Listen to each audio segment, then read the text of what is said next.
Coming at you with our WWE Extreme Rules 2015 predictions, preview, breakdown.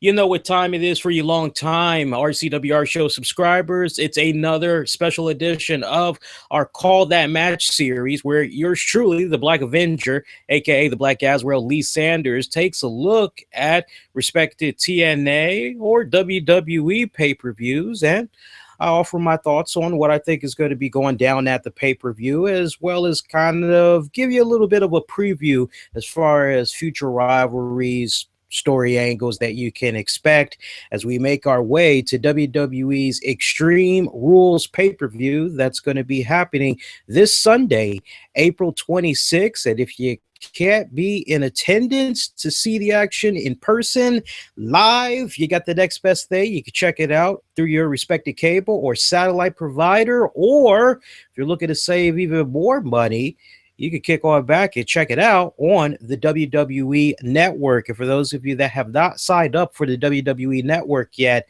you still have a little bit of time, as all month long, at least in North America. I'm not sure how it's being operated in other countries, but for sure in North America, you can sign up for the network for free. No credit card required. Sign up process is very easy. You're done in just a couple of seconds, and then from there, enjoy the network for your respected device. Now, little bit of a tip or a piece of friendly advice I like to give you if you are going to sign up for the WWE Network. If you're familiar with our content, you've been a long-time fan of ours or watcher of our content, or maybe you check out our podcast and you're thinking about signing up for the network, know this: if you go to our website over at infinityOneProductions.com, that's with an E, throw in the actual number one, and you sign up for the network that way through our respective banner.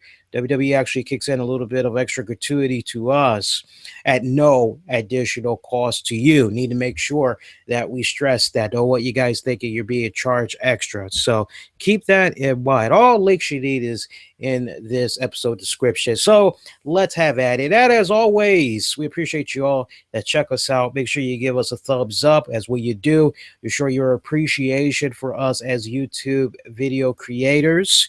And share this a number of ways by Google Plusing it, Facebooking it, retweeting it. One of the many ways you can spread a good word about our content. So, on our way to Extreme Rules this Sunday, looking at the card, and I've got to be brutally honest with you, the card for this year's Extreme Rules, to me, and I'm not bashing now, I'm just giving my honest thoughts on this, so don't take it the wrong way. Don't assume. Ask, don't assume. But for me, this pay-per-view card, a little bit weak when I look at the matches on paper. Not all that exciting. I mean, if you rewind it back to just last year, look at this. Look at this. Listen to this. This is Extreme Rules from 2014, just a year ago. You had El Torito defeat Hornswoggle and a WLC match, which a lot of people actually liked. I refused to watch the match, but a lot of people enjoyed the hell out of that match. You had Cesaro defeat Rob Van Dam and Jack Swagger. It was a triple threat elimination match. Rusev defeated R-Truth and Xavier Woods, as it was a 2-on-1 handicap match. Remember, back then, Rusev was in that period of where he was just crushing black people left and right. That's followed up by Bad News Barrett, who defeated Big E Langston to become the new Intercontinental Champion. Here's where it really gets interesting. This is the match that made Extreme Rules 2014. The Shields, Dean Ambrose, Seth Rollins, and Roman Reigns defeated Evolution's Triple H, Randy Orton, and Batista in a 6-man tag team match. Another solid match, Bray Wyatt defeated John Cena. Steel cage match. Remember, Bray Wyatt ended up getting a little bit of help from Luke Harper, Eric Rowan. If I'm not mistaken, I think the Usos might have made a little cameo in that match as well. Meanwhile, Paige defeated Tamina Snuka via submission. Remember, these were the growing for Paige as she was on the WWE at this. And you had Daniel Bryan's only title defense as WWE champion as he defeated Kane in a Extreme Rules match. His only title of defense after winning it at the previous month's pay-per-view, WrestleMania, and Daniel Bryan would unfortunately have to relinquish the championship a couple of weeks later after this Extreme Rules pay-per-view event on an edition of Raw, as injuries pretty much had put him out on the sideline for an extended period of time, and the title became vacant. We actually updated you all on Daniel Bryan's health. I went all over the place with that on our podcast, so make sure you check that out after you get done with this. Again, all the links you need is in this episode description. But I mean, just look at that as far as what was going on with Extreme Rules 2014, and then kind of home in on what's going on with the Shield right there. The Shield members, Dean Ambrose, Seth Rollins, Roman Reigns, home in on them for a little bit, right? Check this out. I thought this was something else that was interesting. Look at what went down at Extreme Rules 2013. You had Miz defeating Cody Rhodes by submission, Chris Jericho defeating Fandango, Dean Ambrose, still a member of the Shield at this point. He defeated Kofi Kingston to become the new United States champion. Meanwhile, Sheamus defeated Mark Henry. Alberto Del Rio defeated Jack Swagger in a I Quit match to determine the number one contender to the World Heavyweight Championship. This was, I believe, right before they started to fuse the belts there. Meanwhile, you had the Shield's Seth Rollins and Roman Reigns defeat Team Hell Knows, Daniel Bryan and Kane to become the new tag team champions. Tornado tag match. Big Show lost to Randy Orton in a Extreme Rules match. Meanwhile, John Cena defeated Ryback. Or actually, no, John Cena took on Ryback.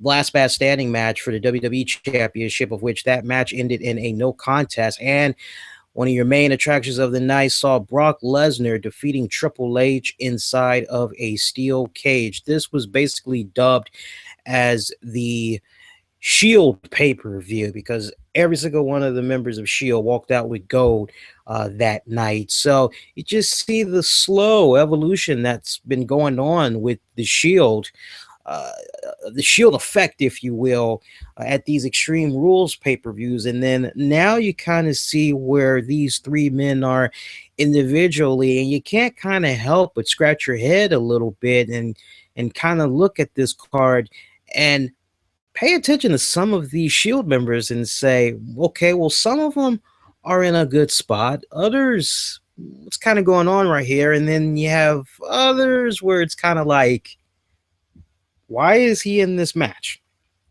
On that note, let's talk about Extreme Rules 2015.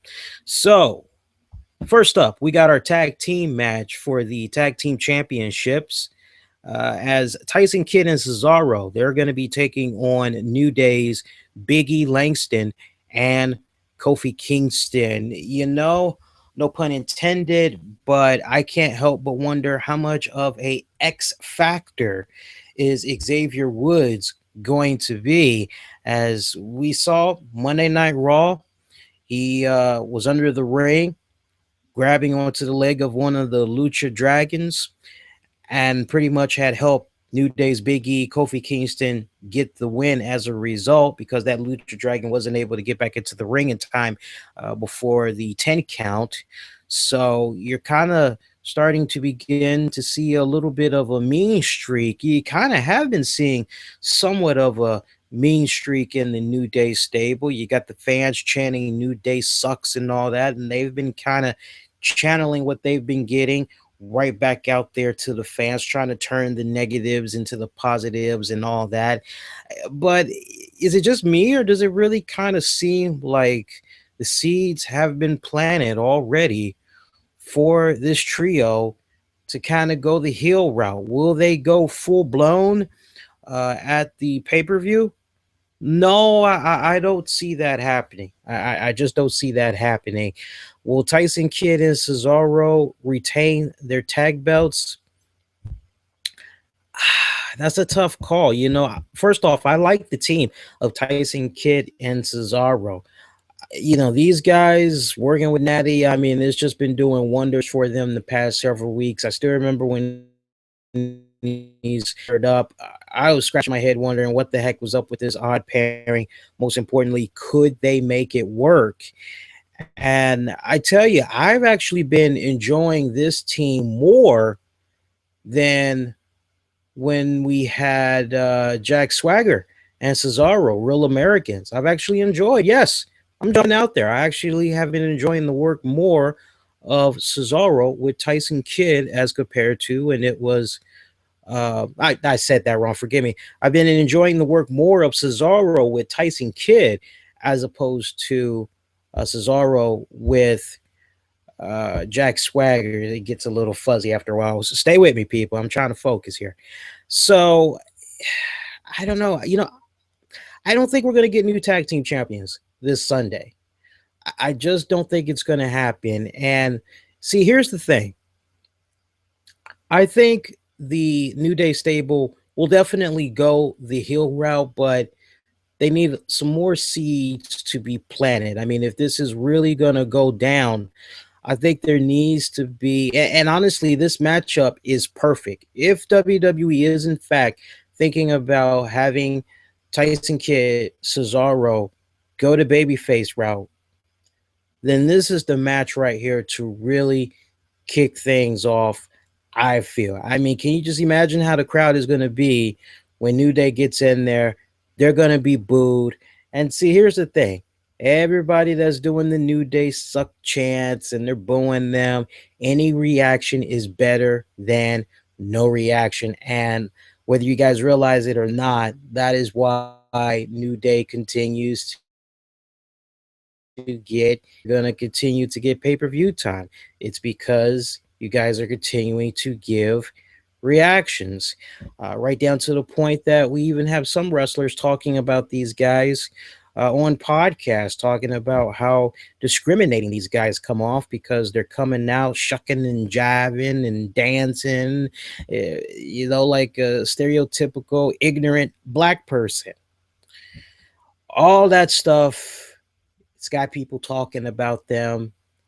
And like I said, any reaction is better than no reaction. All this hate that is coming towards these guys, trust me, when the trigger finally does get pulled and these guys go full-blown heel, I think it's going to be awesome. I think that's where the real fun will begin. I just hope that with spring cleaning right around the corner for WWE, all the members of the New Day stable will remain intact. Now, Kofi, I think he's safe.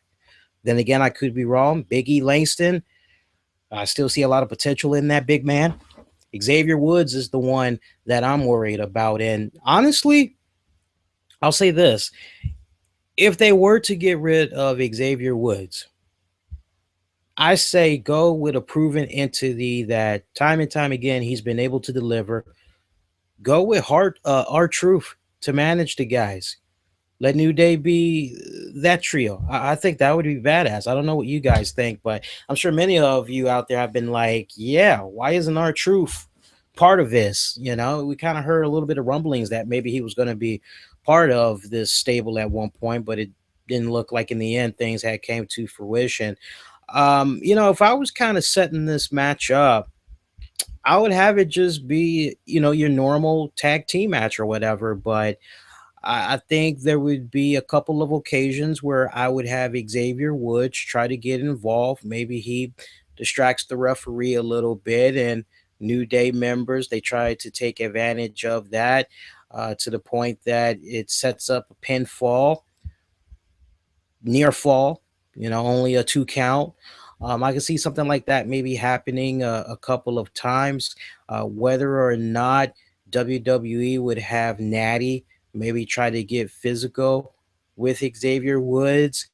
If I was booking it, I would actually have Natty chase Xavier around the ring. And can you just imagine the color commentating that would be going on? Why is this man running from a woman? What the hell is wrong with this guy? I think that would be kind of funny to see and hear that go down, you know.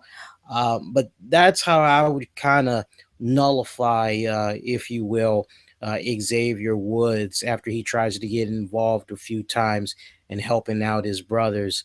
But when it's all said and done, I got Tyson Kidd and Cesaro picking up the victory. The reactions, that's what you all really need to be paying attention to that particular matchup. Because if this goes down the way I'm thinking, the fans are going to be cheering the hell out of Kidd and Cesaro. And I think that's the way it needs to go down.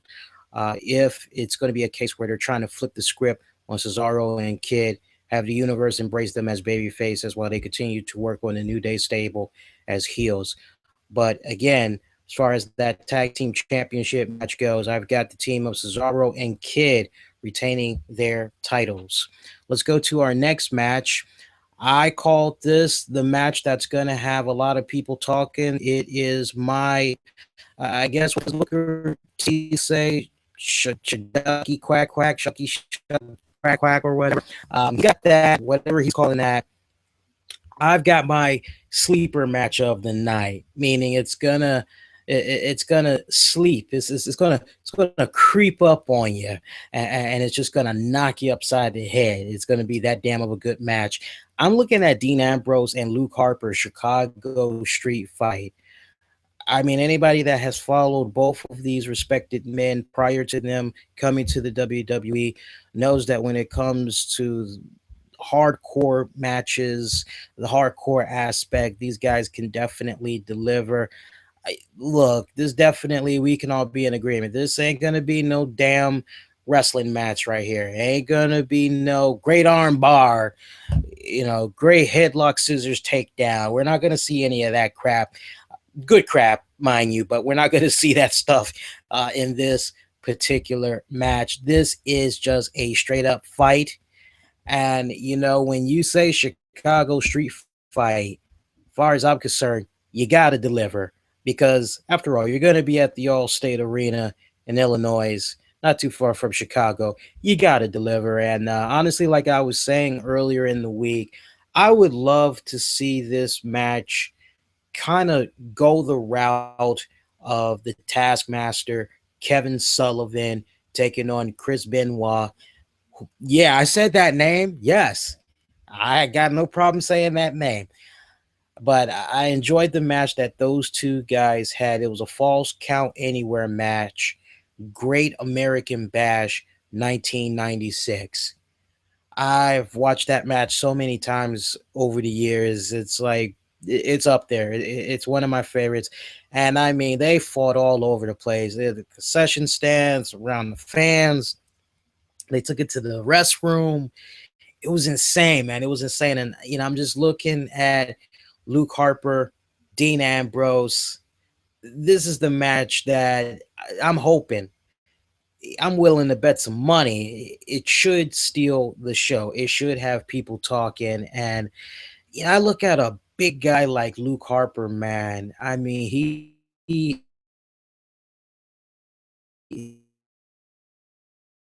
is a guy, man. He might not be bulky and all that like a Ryback, and he might not be as menacing as Retro Kane, but I'm telling you, he is very intimidating in his own way. And when I look at this guy, he just has, for me, my personal take, for me, he has shades of Mick Foley, Terry Funk.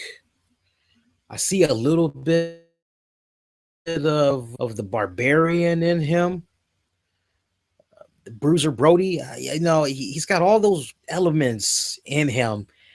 And I tell you, man, this is a guy, WWE, I can really see investing in for years to come. I mean, WWE really needs to be doing a better job in pushing the hell out of this guy. And I will admit, I've been liking what I've been seeing of him on main WWE programming within recent weeks. But I mean, this is your new Kane. If WWE does this right, this will be the new Kane. And I'm not saying that in a bad way. I'm saying he will be the new Kane. He needs to be the new Big Show. We need to get away from those two guys. We've seen them enough as it is, which brings me to an interesting topic I'll discuss next week now that I'm thinking about it. But he's the new Kane. He's the new Big Show. He is so menacing. I love this guy. He is tremendous. And Dean Ambrose. Let me also show Dean Ambrose a lot of love. Dean Ambrose, despite the weird matches that we've been seeing him in the past couple of weeks, I mean, my God, one week we saw him taking on Curtis Axel. We're like, what the hell? Actually, we saw him take on Curtis Axel twice. Then twice in 1 week, and then we saw him fight Curtis Axel again the very next week. Then we see him take on Adam Rose. We're like, what the hell? This is like so freaking random. But Dean Ambrose is able to make the best out of these situations that he's in. And I tell you what, if it's a case, I'm making a bold prediction right here, right now, for April 22nd, 2015. If Daniel Bryan is going to be out for an extended period of time, look for WWE to finally go, you know what? We need to really start pushing the hell out of Dean Ambrose. I got Dean Ambrose, though he might not be a colorful character, if you will, like a like a Daniel Bryan. I do feel that if Daniel Bryan is going to be going away for an extended period of time, somebody's going to need to take that spot. Somebody's going to need to be that merchandise pusher and all that. And I think Dean Ambrose, the fans are into him. They really dig him. Surprisingly, I don't really see that much of his merchandise throughout the fans, because he has such unique stuff. I really don't see that much of his gear out there, but I mean, it is selling. But I definitely think that WWE can definitely get behind this guy more if it's a case where they're going to lose Daniel Bryan for a series of months. But that's my bold prediction right there for Dean Ambrose. Should be a damn good match. Should be a very physical. I wouldn't be surprised if we saw weapons get involved. Is blood going to be drawn? Past couple of years, we've seen this whole Extreme Rules thing go down, and some of us have walked away disappointed saying, where's the blood? But blood, no blood, should be an awesome freaking match, hands down. For that one, for me personally, after the series of weeks that Dean Ambrose has gone through, getting his butt handed to him by Luke Harper, I mean, Harper just owning the hell out of this man, you got to think that the odds would be in favor of Dean Ambrose, right? I'm going with Dean Ambrose for the victory right here, Chicago Street Fight. Next match, we have, we've got Nikki Bella defending the Divas Championship against Naomi. Nikki Bella defending the Divas Championship against Naomi. Interesting matchup right here. One could make the argument that technically we have two heel divas taking each other on. I can't help but kind of wonder if Paige may play a role in this particular match, because correct me if I'm wrong, but one of the last times that I remember seeing Paige, she had just finished cutting a really cool, awesome promo on Raw that aired in London a couple of weeks ago, and Naomi attacked her afterwards, and we pretty much, as far as I can recall, we hadn't seen Paige since. I guess she's, selling the injury or whatever. If I'm booking this, I would definitely give this Divas match adequate time to tell a story. But right when it's kind of looking a little bit close that Naomi may become the Divas champion, I would actually have Paige come out just from out of nowhere, start beating the crap out of Naomi. Referee has no choice but to throw the match out. Nikki retains that way, kind of like off of a disqualification. And then you have a little bit of a breather for Nikki for a little bit as you have Paige and Naomi. Those two, they fight, they get it on. Technically, those two girls, they can make the argument that, it should be them getting the opportunity to face the Divas champion or whatnot. But I can definitely see a program emulating out of this whole fiasco as a result between Paige, Naomi. Ultimately, I see a scenario going on where I don't know if maybe at the next pay per view, but maybe the pay per view afterwards, you basically see a fatal four-way for the Divas Championship between Nikki, uh, Naomi, Paige, and your fourth girl.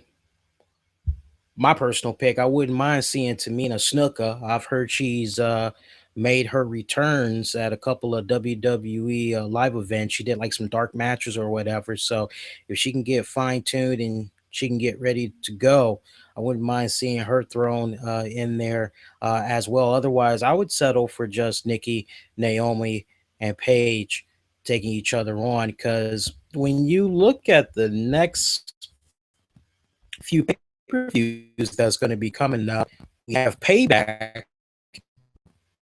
that's coming up on May 17th, and then we have Money in the Bank that's going to be, looks like, in June.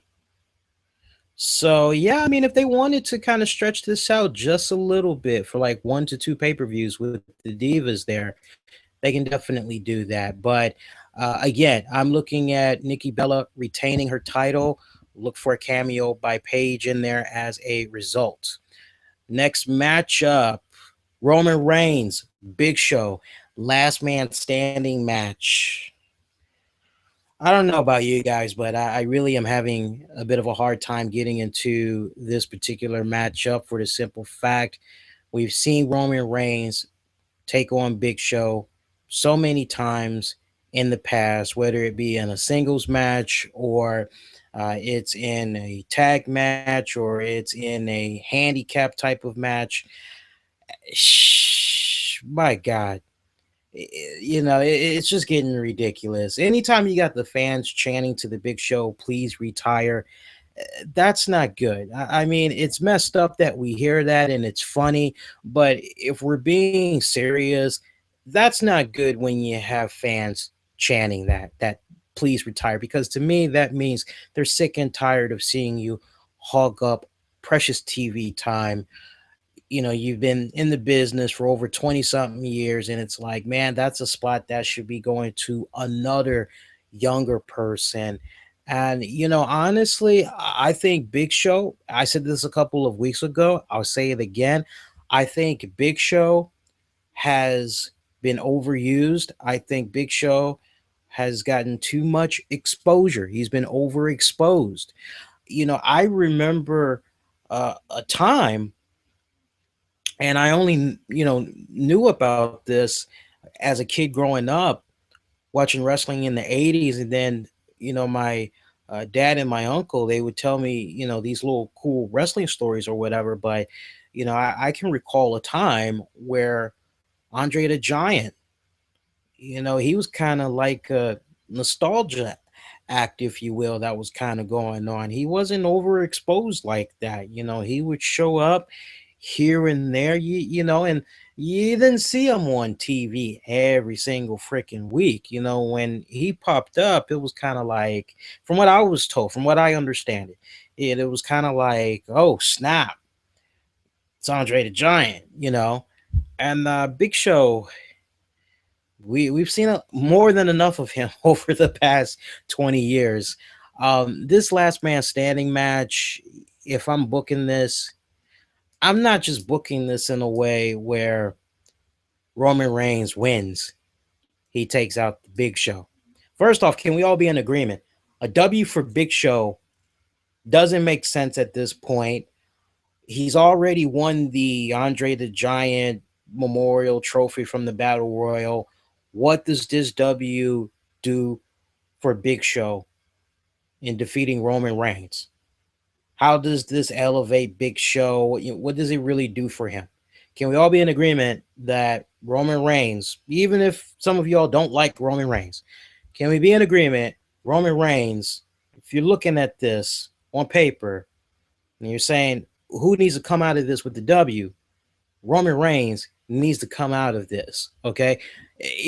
Just look at what's going on with Roman Reigns. And I will say this, I like what's been going on with Roman Reigns as of late. WWE, it's kind of like they're realizing that, well, despite the fact that this man may be limited in this area, and this area, we're just going to try to skyrocket him anyway. And that kind of backfired.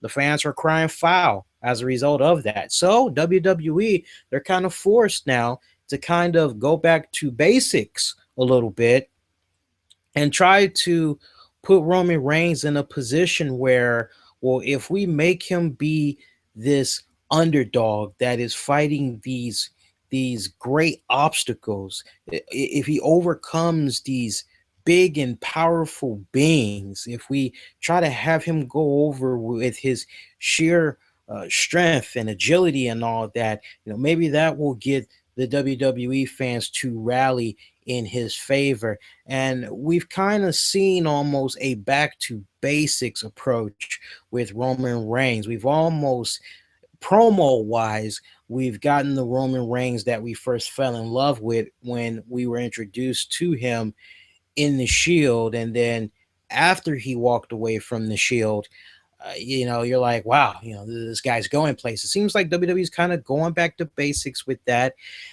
And, honestly, this needs to be the end all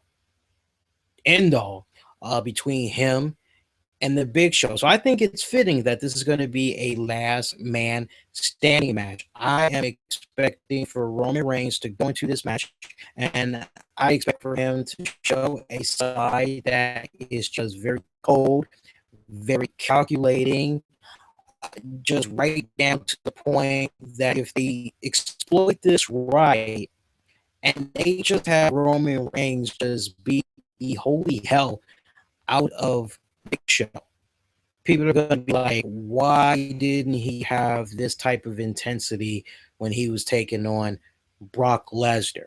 You know what I'm saying, guys? Which reminds me, how this match pans out, it could be a prelude of things to come as far as Roman Reigns, Brock Lesnar. Just thinking about SummerSlam. I don't know about you guys, but Roman Reigns, Brock Lesnar, SummerSlam sounds pretty damn good to me. I don't know about you all, but I actually wouldn't mind seeing those two men lock it up again. But I see Roman Reigns. I see the Big Show doing Roman Reigns a really good solid as far as foreign objects go. Steel chairs, ladders, announcer's table. I mean, that's the beautiful thing with the last man standing match. Pretty much anything goes. You just got to make sure your opponent is knocked out for however long the count is that the referee's counting for, 10, 20 count. They don't come to. That's how you win the match. So I got Roman Reigns having a very good, very strong, very dominating performance over the Big Show. It's going to go a little back and forth. I can see Roman Reigns kind of having the upper hand for the first half. Then something critical happens. Maybe Big Show, I don't know, Irish whips him outside of the ring to the steel post. That hurts Roman Reigns for a bit. Big Show then works him for the second half, and then it kind of, momentum swings like that back and forth. I could see something like that going down, but I got Roman Reigns flipping the hell out on Big Show. See what else we got next. We got Dolph Ziggler taking on Sheamus. Kiss my R's Club match. I'm thinking Vince McMahon. Kiss my ass club. It's a kiss my ass match. Do we really need to tell you what happens with this match if you're the loser? No. Man, for me personally, Sheamus just came back. He just came back. And you're looking at this match and you can't help but kind of scream, well, hell, it's a kiss my ass match. Surely Sheamus is going to win, right? Sheamus wins. Not so fast. Not so fast. If I were booking this, I would actually have Dolph Ziggler go over. I can see Dolph Ziggler, almost the same way with Roman Reigns a little bit, but I see Ziggler using his size, his speed to his advantage. I see him being a little bit of a speed freak during this match with Sheamus, but Sheamus is that brawler. He's going to power Dolph Ziggler down, and when he does, this is actually another match that's going to be very good. I think this is another one that's going to have a lot of people walk away and say, Sheamus versus Ziggler. That's another good one. But I see something weird happening in this match where maybe Dolph Ziggler gets like a quick roll up over Sheamus. That's just how I'm picturing it. And as a result of that, Sheamus has to kiss Dolph Ziggler's ass. So you go to the next edition of Monday Night Raw where the kiss my ass ceremony is supposed to go down or whatever. And honestly, I can see a scenario come about where Sheamus is getting ready to pucker up, low blows Dolph Ziggler, gives him a nice, good, strong bro kick. And as a result, Sheamus and Dolph Ziggler, they continue their program. I mean, because really think about this. It's like if you don't kiss that person's rear end, what exactly is the consequences? There is no consequences as far as what we've heard. So, I mean, it's up to WWE to kind of have there be something put in place where if that person does not kiss the other person's rear end, I don't know, they're going to be fined. They're going to be suspended for X amount of weeks or X amount of months. Until we hear something like that, the way I'm looking at it right now, I see Ziggler winning, but Sheamus is not going to pucker up. John Cena takes on Rusev. Russian chain match for the United States Championship. Last time we had a chain match, you had to go back to Brock Lesnar versus Undertaker. I can't remember the pay-per-view right now. I don't remember the year. It sucks too because I did remember at one point. Slipped my mind though. I'm tempted to say No Mercy. No Mercy 2003. Let's see real quick. I want to make sure you guys get the right information here. Undertaker versus Brock Lesnar chain match. Let's see what comes up. Like pulling cobwebs over here. Yeah, I actually got it right. I'm surprised I doubted myself there. Yeah, No Mercy 2003. Brock Lesnar, Undertaker chain match. Man, John Cena has been giving us some really, and this is very rare that I give John Cena praise, but he's been giving us some very solid matches the past couple of weeks now, ever since he's become the United States champion. I've been enjoying his matches a lot. Rusev. Damn, this is a tricky one. This is a tricky one right here because part of me is saying, let Rusev win. Let him become the United States champion again, but it ain't happening. It just ain't happening. I mean, you just got to kind of put a little bit of logic into it and everything. You look at the good, strong beating that Rusev gave John Cena on Raw this past week. He had the whole chain. He was choking him out and all that. You just think storyline wise, John Cena's got a serious chip on his shoulder. He's looking to just checkmate the hell out of Rusev. And I think that's exactly what's going to go down at this pay per view. I got Cena retaining, whether you guys like it or not.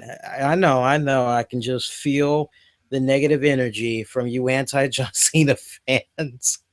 Trust me, I'm not all that wild up about it myself, but I think it's a smart move to continue to have John Cena be the United States champion for now, because with this whole US title open where he has this open challenge out there, you don't know who's going to pop up.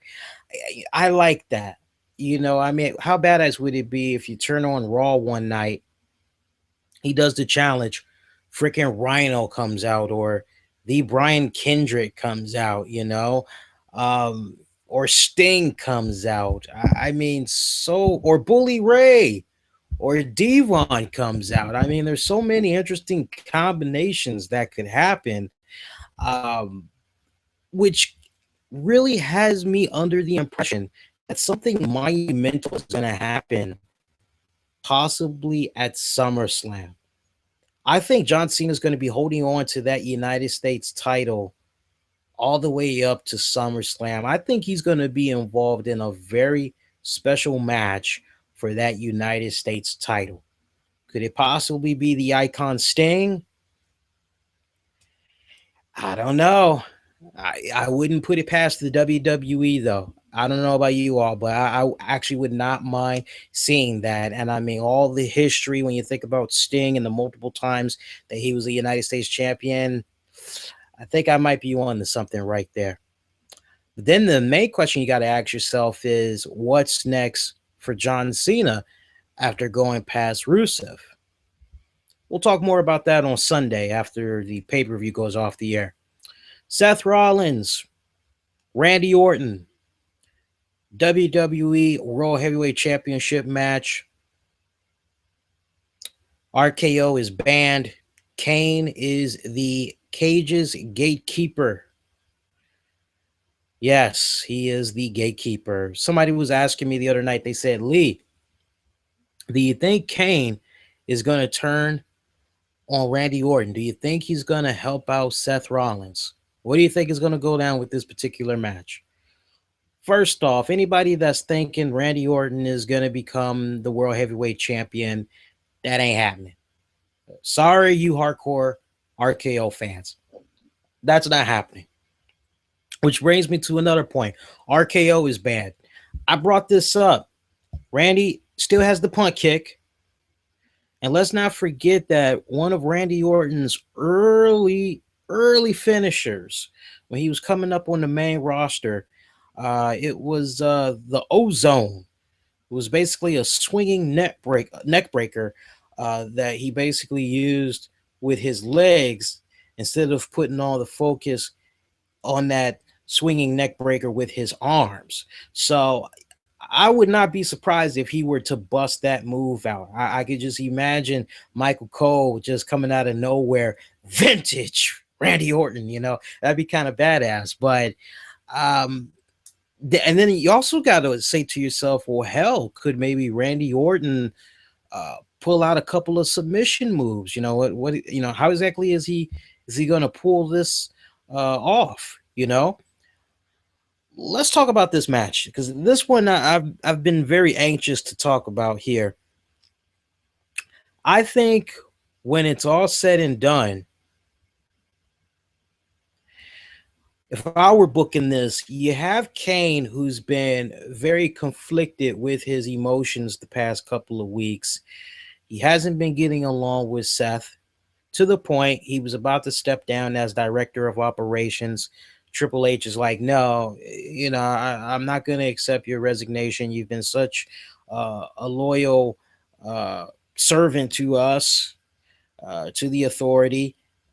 Look, let's make it up to you. We'll have you be the gatekeeper for Seth Rollins' match against Randy Orton. And I'm still a little bit dumbfounded that Kane, who was like hell-bent, he was ready to turn in his resignation. He's like, oh, okay, well, yeah, all right. I'm glad you have confidence in me, boss. That's great.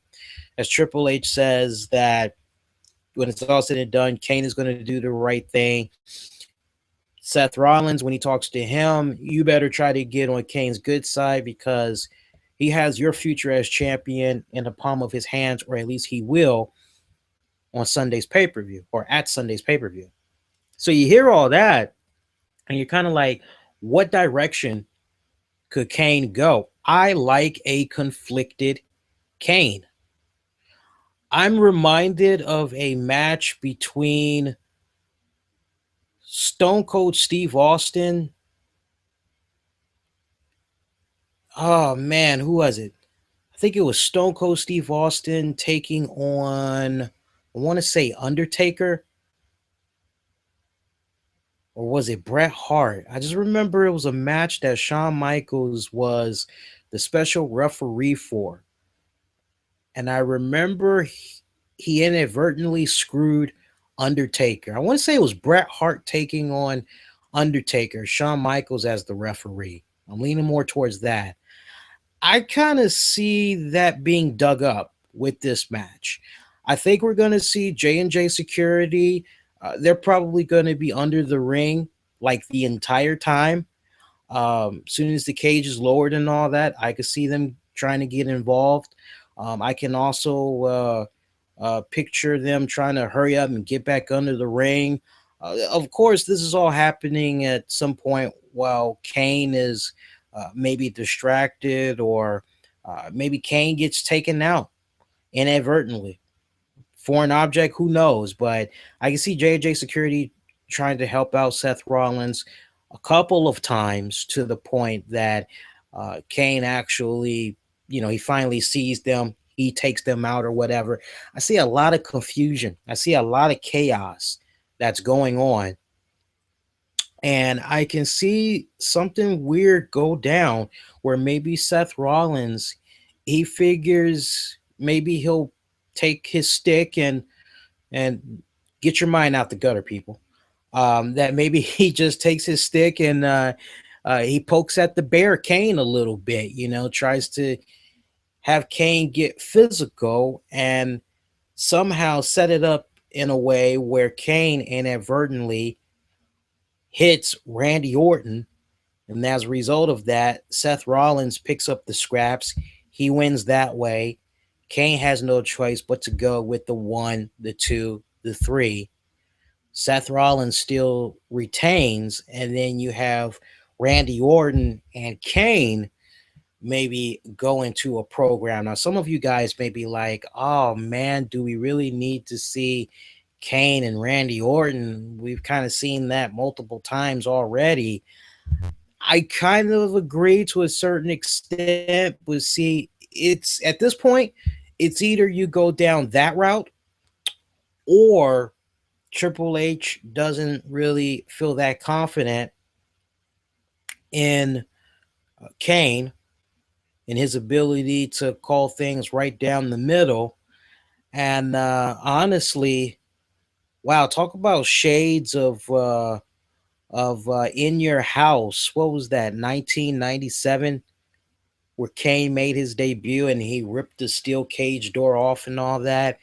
How funny would that be to see Big Show come out, rip the steel cage door off, and takes out Kane. J&J Security gets involved. They take him out. They do like a massive beating on him, and turns out Triple H maybe made Big Show the backup referee because he wanted to send a message to Kane, if you will. Maybe Triple H has a second change of heart, and he decides to backstab Kane. You have Kane be off TV for a little while, maybe. When he comes back, if you want, you put him back in the mask and the wig again and all that other stuff. Have him come back seeking revenge or whatever. I don't really think they can afford to have Kane be gone that long. So it could be a case where, Kane may be off TV for, maybe 2 months. Then maybe you kind of have him come back or whatever. But then you kind of got to look at, well, what would be next for Seth Rollins after he gets past Randy Orton? That's a damn good question. Quite honestly, that's a good question. Just looking at the current landscape right now, I don't know, guys. I don't know. Randy Orton may possibly chase after Seth Rollins for one more pay per view. It could be possible. It's possible that Randy Orton, he could, scenario one, take on Kane on main WWE programming as he tries to make his way to the next pay per view to face Rollins for the title again. Or it could be a situation where maybe a new number one contender is crowned to try to figure out who's going to take on Seth Rollins. And in this case, you kind of have to go back to who all is currently available right now. I mean, I don't know. Dean Ambrose kind of jumps out there at me, and I think that would make a lot of sense for the simple fact, where the hell was Dean Ambrose back in the day when he said, my sole purpose is to make sure that you don't cash in that Money in the Bank briefcase. I'm going to stop you no matter what. And somehow that got lost in translation. So, I mean, I'm just, thinking who could possibly go after Seth next. And Dean Ambrose is the one. I know some of you guys may not think that's a popular move because it's like, okay, so it's basically Shield guys still facing each other, a couple of years later. That's not really, but Dean's proven his worth. Don't be too surprised if maybe he might get the opportunity to take on Rollins next.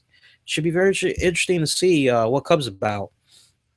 One match that we did not talk about, Daniel Bryan, Bad News Barrett. They're supposed to have a match for the Intercontinental Championship. Way it's looking right now, Daniel Bryan may possibly may not show up at that pay-per-view. Hopefully WWE will have a statement that they'll issue for the pay-per-view. I'm actually their website right now, and I don't see any update just yet on Daniel Bryan's status for Sunday. I'm not gonna, rush the gun and say they need to strip him of the Intercontinental Championship. But if I'm WWE, kind of picking up on what I said the other night, they really need to just do everything they can to make sure that at this point, Daniel Bryan takes as much time off as he needs, gets some really good physical therapy in there, some great rehab, and come back when he's physically 100% on point. Because just the way that things are kind of looking right now, he could have a situation like Mr. Wonderful Paul Orndorff, and that would just really suck, because Orndorff, he could have went for many more years, but because of the injuries that he has sustained and the delay in discovering the type of injury that he had a profound impact on him physically right to this very day. I would hate for Daniel Bryan to kind of follow in those same footsteps. One more time, your winners for Sunday, Extreme Rules. Take it from the top, work our way down. Tyson Kidd, Cesaro, I got them retaining. Dean Ambrose, I see him picking up the W in the Chicago Street Fight. Meanwhile, Roman Reigns will defeat Big Show, last best statty match. Nikki Bella retains via disqualification over Naomi. Look for a Page return. Dolph Ziggler wins the Kiss My Ass match against Sheamus, but don't expect Sheamus to pucker up the following night on Raw. John Cena retains the United States title. Seth Rollins, I gave you guys two scenarios, but in either case, Seth Rollins will retain. That's our match predictions. We're going to be coming on live here on YouTube with a special simulcast Sunday night, April 26th at 10:50 p.m. Eastern, or as soon as the pay-per-view concludes. Make sure you join us. We'll go over full fallout of the event, and we'll also share you all's live reaction. So that should be pretty awesome. I'm going to try to see if we can open up the phone lines, bring it back for that night. Last time we tried to do it, came across some weird glitch problems. We'll try to see if we can work out the kinks this go around. But either way, it's going to be interactive. So make sure you join us for that. All right. Hope you found this to be very insightful. As always, we appreciate feedback, so leave those comments down below. And if you definitely enjoyed how we went all over the place with this, even more the reason why you should give it a thumbs up, as you're showing your support for us YouTube video creators. And as always, if it's your first time checking us out, love to have you subscribe to us so you never miss out on all the great content we do for you here on a weekly basis. We have a little bit of something for everybody. So hit that subscribe button. Follow us throughout social media. Check out our podcast. All the links you need is in the episode description right down below. That's going to do it. Until next go round, please, everybody, be safe, be kind to one another, and most importantly, may the good news be yours. Take care.